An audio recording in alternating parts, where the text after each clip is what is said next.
Welcome to The Explainer.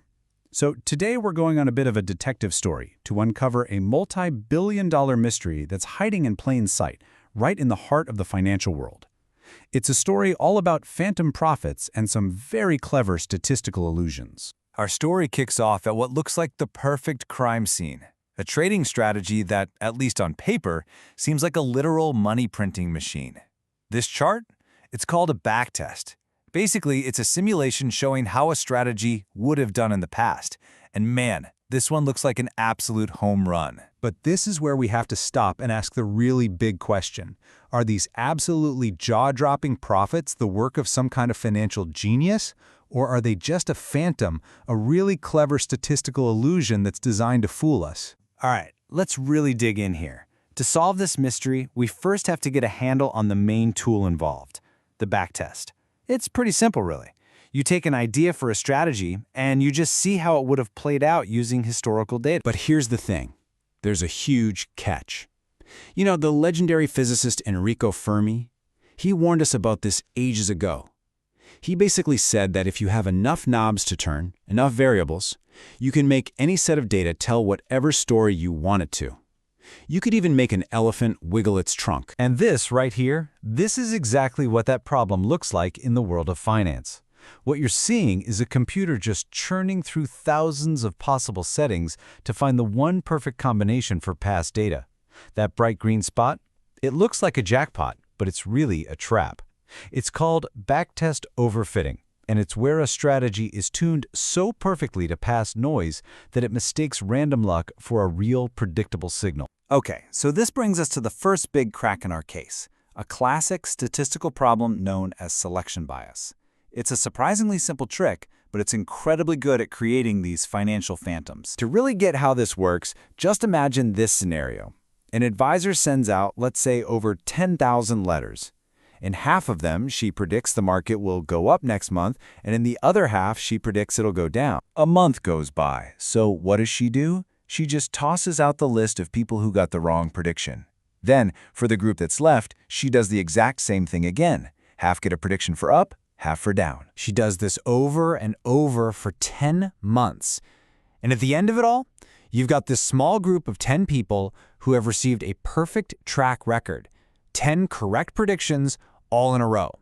To them, she looks like a financial prophet, right? An absolute genius who can see the future. And that little trick? That is exactly how backtest overfitting works. When you see one of these perfect backtests, what you're really seeing is the one lucky survivor out of thousands, maybe even millions, of failed tests that were all run behind the scenes and just quietly thrown away. Now, you might be thinking, wait, there's an easy fix for this, right? Just keep a piece of the data separate for a final test. Well, it's not quite that simple. That method, the holdout method, often totally fails. Why? Because a researcher might test dozens of ideas, find one that works, and then, yep, it works on the holdout data too. But that one lucky result doesn't erase all the failures that came before it. The selection bias crime has already been committed. So, if the simple alibis are no good, how do we actually get the truth out of the data? Well, this is where the quants bring out the big guns, something we can call a statistical data torture chamber, designed to break these overfit models and make them confess. So you've got techniques like k-fold cross-validation and walk-forward analysis. They're way more rigorous. Instead of one simple data split, think of them like a whole series of mini backtests. They systematically break up the history into different chunks, forcing a strategy to prove it can work consistently across all kinds of market periods, not just one lucky one. And then there's another really powerful tool, the Monte Carlo simulation. Just think of it like this. You're replaying a championship sports season 1,000 times, with little random changes each time, just to figure out, was the team's victory because of real skill, or was it just a bunch of lucky breaks? And here's the kicker. When you actually put one of these overfit models through all these stress tests, a really clear and dangerous pattern emerges. On the left, yeah, you've got that amazing performance that was discovered. But on the right, that's what happens on new data. It's a total disaster. And this reveals a crazy paradox. The better a model was tweaked for the past, the worse it often does in the future. So all of this is building toward our final verdict. To really get to the truth, researchers have built what are basically statistical lie detectors, tools designed to tell you definitively if a strategy is for real or if it's just a fan. And one of the most powerful tools out there is something called the probability of backtest overfitting, or PBO for short. It gives you a single score that estimates the odds that your perfect strategy is actually just an overfit dud that's going to fail when real money is on the line. And you can really see the difference right here. The strategy on the left, it's got a PBO score of 74%. I mean, that's a massive red flag for overfitting. But the one on the right, it scores only 4%. That suggests it might actually have a real, repeatable edge. And there are other tools that attack this from different angles.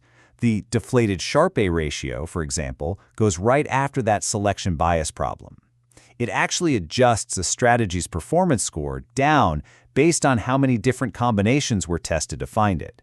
It's basically correcting for that whole investment advisor sending letters trick we talked about earlier. And you know what? This whole issue, it isn't just some niche problem for quants and finance. It's actually part of a much, much bigger story. Finance's own version of the reproducibility crisis that's been shaking up all sorts of scientific fields. I mean, look at this. From psychology to cancer research to economics, scientists are grappling with a huge crisis where the results from major studies just can't be reproduced. And the cause is often a similar statistical error called p-hacking, which, let's be honest, is just another name for the same mistake.